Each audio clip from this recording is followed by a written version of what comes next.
Powerful Content Podcast, your go-to source for content creation, strategy, and business inspiration. I'm your host, Mel Daniels, content strategist, coach, and speaker, empowering women across the globe to grow their business with powerful content that connects, nurtures, and converts. So if you're ready to create standout content that gets you noticed and remembered, or build an aligned audience who love you and are ready to buy from you, you're in the right place. I believe that content has the power to connect us all. It's up to you how you use it. Listen in for genuine and insightful chats with guests, as well as practical tools and strategies from me. It's so lovely to have you here. Let's dive into the show.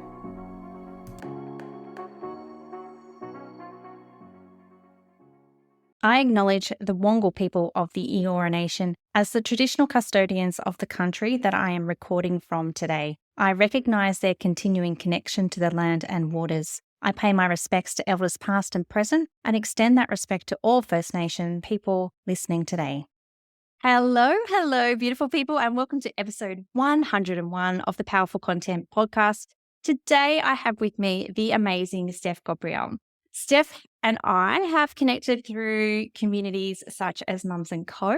and have crossed paths numerous times in the online space. So it's so wonderful to have Steph with me here today. So like a lot of female-led businesses, Steph started her business S38 Business Management because she loved her work, but not the hours it took away from her home life. Becoming a mother made Steph reassess what success meant to her. Suddenly, it wasn't about long hours and corporate wins. It was about finding a balance between doing the work she loved and having the time and energy she needed to enjoy her young family. She started S38 Business Management because she knew it was up to herself to build a working life that worked for her. And Steph knew she had this knowledge, the skills and expertise to help other women in business do exactly the same. With more than 15 years in the corporate world, working alongside leaders in accounting, education, finance and retail, Steph has become a darn good executive assistant. She was their secret agent working behind the scenes to help business leaders and owners succeed. And now as an OBM, which is an online business manager, she's doing the same for women in small business. As your OBM, Steph will be your sounding board, confidant, and trusted business advisor, helping you to get you and your business set up for success. Welcome to the podcast, Steph. Thank you, Mel. Geez, I was like, oh, who is this lovely person you're talking about? I love watching people's reactions as I read that bio out. So for my listeners, obviously I read the bios out every time I record a podcast, but I really love watching people and their reaction to hearing those words, read back to them. And I think that it really goes to the question that I'm going to ask at the end of the podcast and that I asked it at the end of every episode with a guest, and that is around owning your superpower as well. So Steph, I've given a little bit of insight into your background and your experience in this beautiful bio, but I would love for you to let the listeners know a little bit more about your journey and what got you to where you are today. Sure. Thank you, Mel. So I started my business when I had my daughter, as you mentioned, and I couldn't choose between working 10, 12-hour days and being a mum. So I decided putting being a mum first, and then, building a business around that. Now, like a baby, it doesn't come with a manual, and neither does business. And you sort of feel like you're starting from scratch from that perspective. I didn't have friends or family in the world either. So I did start out as a virtual assistant initially, and then I transferred my skill set from the corporate world into the world. When you've got a young child, I don't think there is anything more motivating, Mel, than trying to make it work for the sake of being able to, run your life around a small child and then, do the work regardless of timing as well. So if I had to get up at 4 a.m. to do some work as a VA, I'd be happy to do that. But then at least I know it's not with some massive corporate, company. It's for my family and kind of. And then when I came up for any opportunity, and that's when I shifted and I went like, you have a skill set. I need to, hone in on that skill set within a small business world in which I can help business owners do what I was doing on quite a larger scale corporate world. And then, it just, as time goes on, I think the most surprising thing about owning your business is the self-worth journey. As you mentioned, I was an EA, so I made the magic happen from behind the scenes. And then I realized 2 years into my business, I have to be front and center in order, for my business to survive. I had one picture on my website with my old branding, just one now. And now I have them scattered across, and my socials. And, I worked up to doing video and, just the self-growth journey of, you needing to putting yourself out there has been such a priceless experience, because it's not an experience I would have got in the corporate world neither. Yeah, absolutely. And I think that a lot of people can resonate with that story that you just told, Steph. The desire, the need, the want to have that flexibility in your life to be able to be there for family. And before we hit record, we spoke about both of our challenges and the result of being able to be flexible and have our own businesses. You with a child going into kindy, and me with a child at the other end of the scheme doing their HSC next year, and how important it has been for both of us to be able to be there for them in times of need, basically. So I think that that's really a common theme amongst people. But I love what you just said, and we might just expand on this a little bit, Steph, if we can,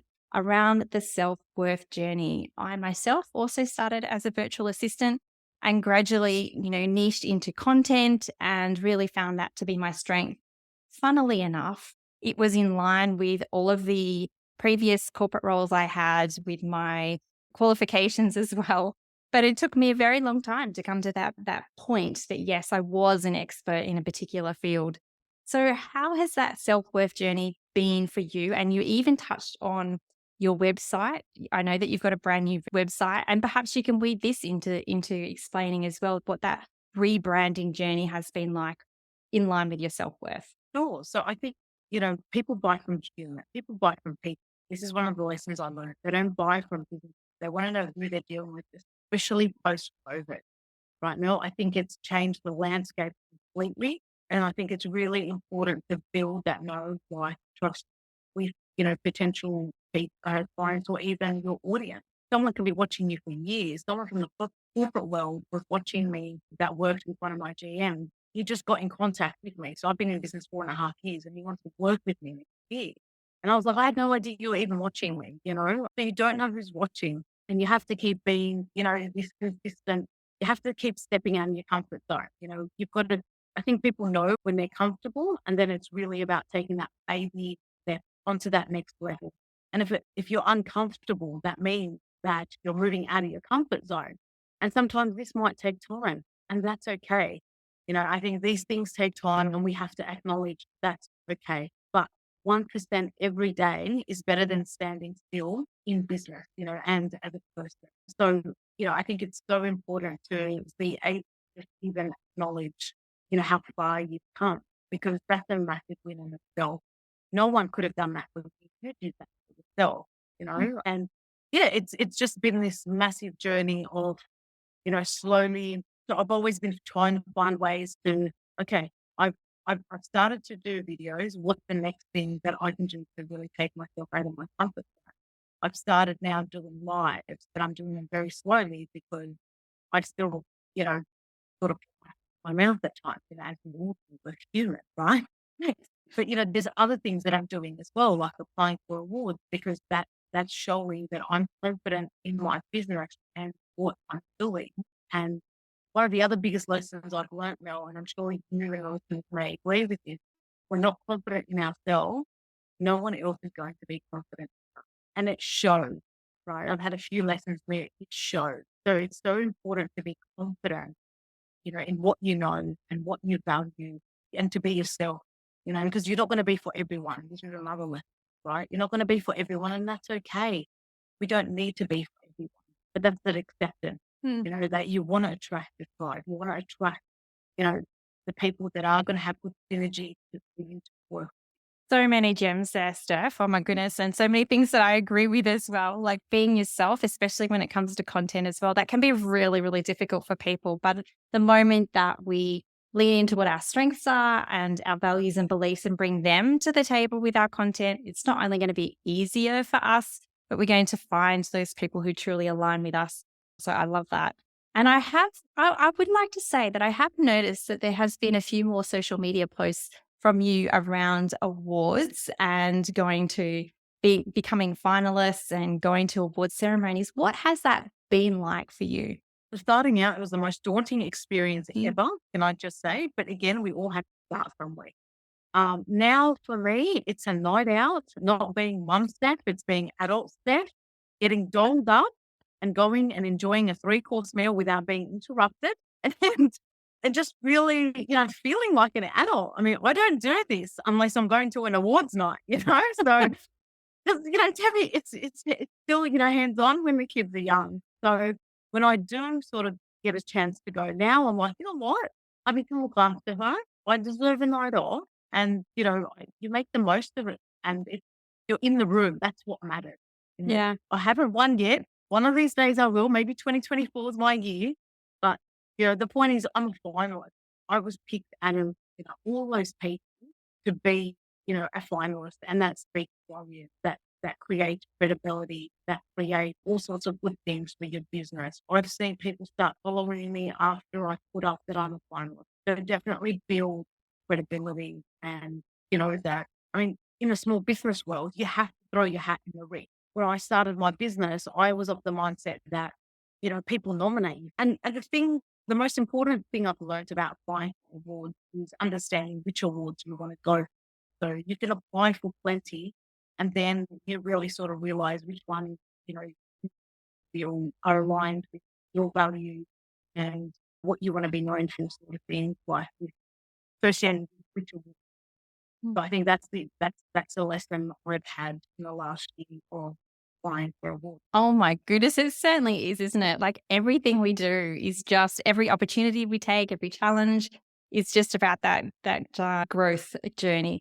So let's just talk about marrying personal and business together because I know that you're all about a holistic approach to business, and we've already spoken about that flexibility and being there for our family.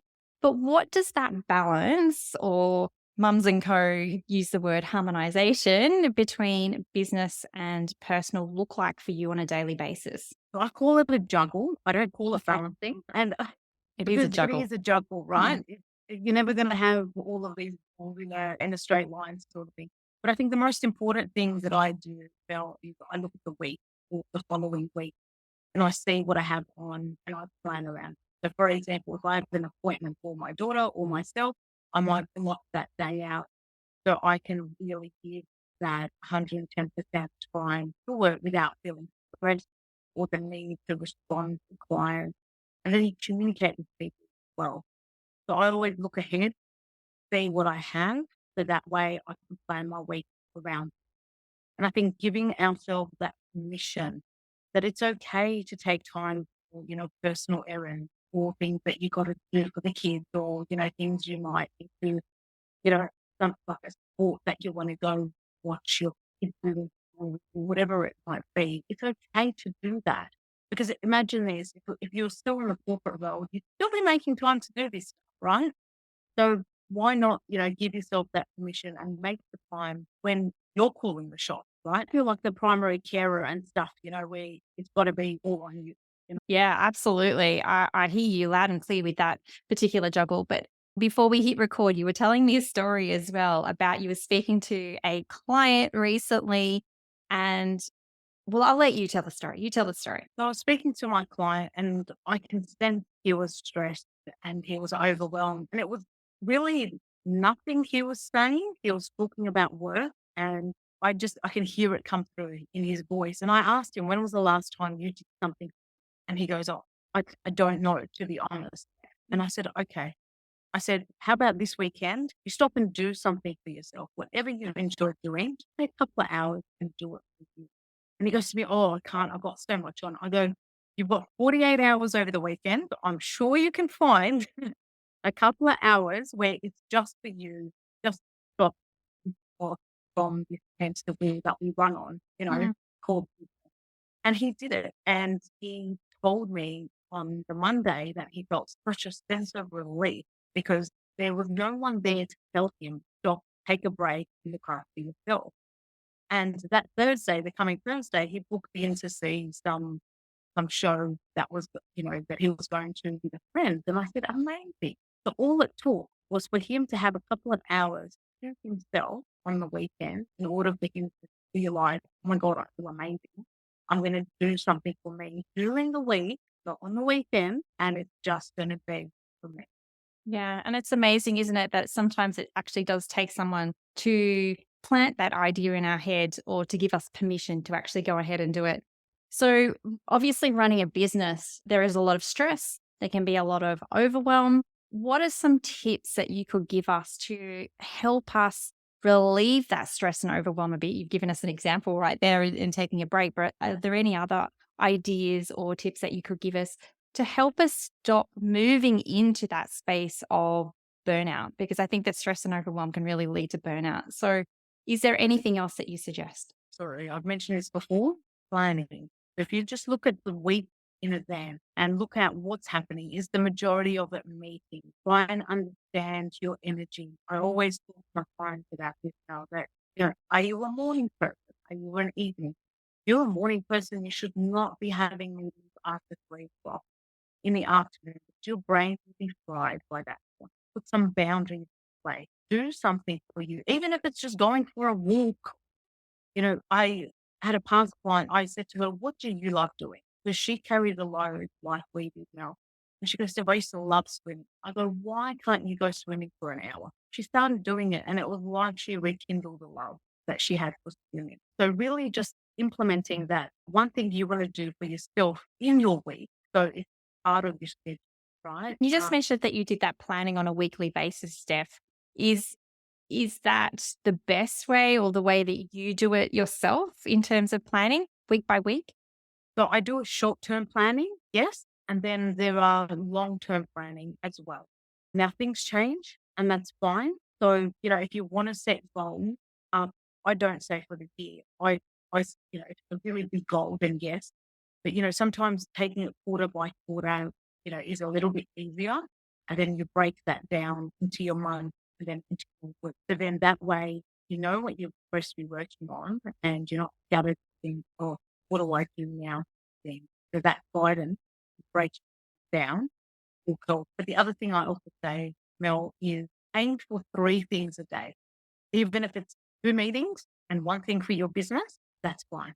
Just aim for those 3 main things a day and the rest can wait. I love that approach so much. I am a planner and I talk about my content creator archetype being a planner.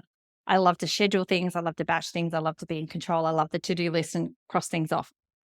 But I can see how those people who don't love to do that can be overwhelmed with this planning process and get into that space of inaction because they're overwhelmed by it all. So I love that tip of 3 things. 3 things a day. They can be as big or as small as you like, but just make those 3 things and you will feel that momentum. Yeah, and the accomplishment as well. Because you did mention at the beginning of the episode as well, it's just about those small steps every day. What are those small things that I can do to keep that momentum happening? Love it. Love it so much. Now, you've mentioned self care. Self care, I think, can be a little bit of a scary word for some, it can be a bit of a buzzword for some. What does self care look like for you personally on a day to day basis? I guess what I want to know is how does it impact our business? So at the 2 year mark, a really quick backstory now. I grew up in a family where we always family first, right? So I came into motherhood thinking family first, family first. And then because of that, 2 years in, my health suffered. I could see the ripple effect it was having on my family and on my business. And I thought, right, I can't run a business and I can't be a mum by trying to pull my legs along because I can't even sit up straight and single walk upright. So I started looking after myself and I started making it a priority. I think that's what it's about, making ourselves a priority, because especially as a mom, and a primary carer, it can be very hard and you always end up on the bottom of the list. And that happened to me. And that's why I had to learn from my experience. If I can't look after myself, how am I going to look after my business? Yeah, and I agree with you so much, Steph, that it is about the energy, isn't it? Just not the physical energy, but the mental energy as well, the spiritual energy that you give off for people.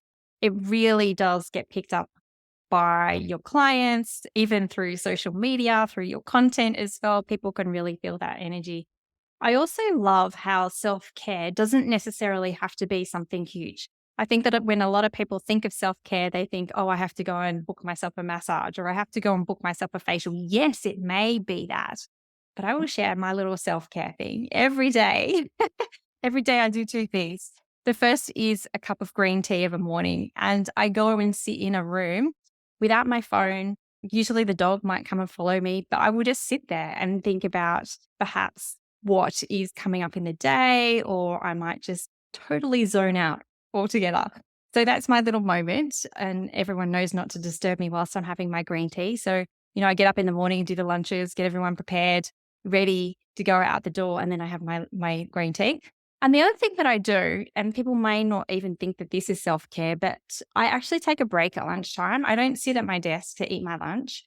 I will go outside. No matter what the weather is, I will always go outside and eat my lunch. So they're kind of the two little things. And I can see that those days where I don't do those things, it makes a huge difference to the way that I show up and the way show up for my clients, or the way that I show up on social media as well. So I think that that's really important as well, to know that self-care doesn't have to be this big thing, right? No, it doesn't. Absolutely not. So the way what I do for myself in the morning, once get my daughter set up with breakfast, she just wants to watch a little bit before we get ready for preschool. As I'm getting ready, I put music on and I start dancing while I'm getting ready because it lifts my mood.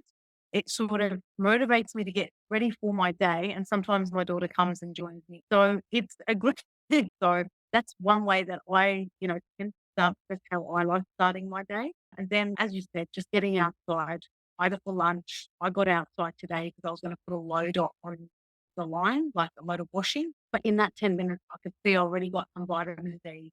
It was just nice to get that fresh air and pause from all the technology and your brain running on 16 tabs open. Yeah. Oh, I really agree with that 100%. I love it so much. Steph, I know that you are all about this juggle between business and personal life as well. And you've given us some fantastic tips today on how we can think about shifting our perspective and changing our actions in order to have a better life and have a bit better business life as well. I know that you are also all about business fundamentals and getting the basics right. So we've talked about planning, and I know that you have a fantastic quiz, which I have taken myself. Lots of fun. Would you just like to talk to us about that? So the Business Foundation health check, I call it a health check. And what it does is it really gets people thinking about like the structure of their business, not so much, the admin stuff and all that sort of thing. It's more the structure of it.